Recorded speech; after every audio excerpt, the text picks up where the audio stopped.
You've just been involved in a self-defense shooting. Police are asking you questions. You're not giving any answers. I hope you learned that by now. The police are subsequently arresting you. They've contacted Felony Review. Felony Review has approved the charges.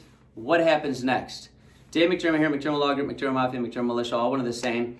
This is part 6 of our series on self-defense for need to know what, need to know the law. I've got Callie in the background. She's acting a bit disinterested, but we know better. Let's get into this. In the last video that I released, I talked about there being 2 steps in the preliminary process. Number 1 is the bond hearing, and number 2 is the preliminary hearing or indictment. And again, we're talking about the state of Illinois and specifically Cook County for purposes of this series. Be familiar with your own state's laws. Now, the bond hearing, that's the part that I'm going to cover in today's video. The bond hearing, basically, I've discussed bond and the significance of bond in a previous Need to Know video. You can find that on our site here.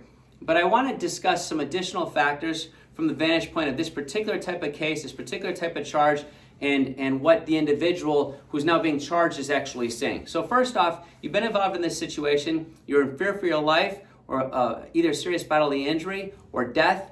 You acted accordingly. You discharged your firearm. You may have struck the individual. You may have even killed the individual, which means you could be charged with anything if in fact you discharged it to minimally a reckless discharge of your firearm, aggravated battery, attempt murder, any one of those types of charges. They're all very serious. The latter ones can carry significant jail time. So what's the significance of this? You're now in front of the judge. One of the things you have to know in these types of cases, if in fact it is a case which could result in life imprisonment, the state can argue, pursuant to Illinois statute, that the judge should deny you bond entirely.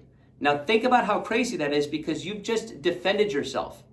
You're not going to trial in this case right now. The only things that the judge really wants to hear from the defense attorney is, the factors that I set forth in our prior video on bond. They rarely want to hear the defense's argument. They don't want you to get too far into it. If you start talking about self-defense or your theory of the case, many judges are going to say, stop, counselor, this isn't a trial, this is just a bond hearing. Tell me the different mitigating factors in support of your clients having a lower bond or any bond at all, for example. So the state is painting a picture. You're not really having an opportunity to do anything about that picture. That picture has nothing to do with self-defense. If it did, they wouldn't be charging you. And so you're sitting here listening to all these different charges as somebody that was the victim is now the defendant, and you're looking at the possibility of being denied bail. So you have to be familiar with the seriousness of this and how this can affect you. Additionally, there's something else that we didn't cover in the prior bond video.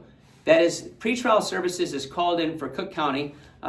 They're called in to go ahead and give a grade as to do 2 different categories. One is a failure to appear scale. In the event that you've ever been charged with anything and you failed to appear at court, they're going to go ahead and mention that. If you've ever had any warrants, they're going to mention that.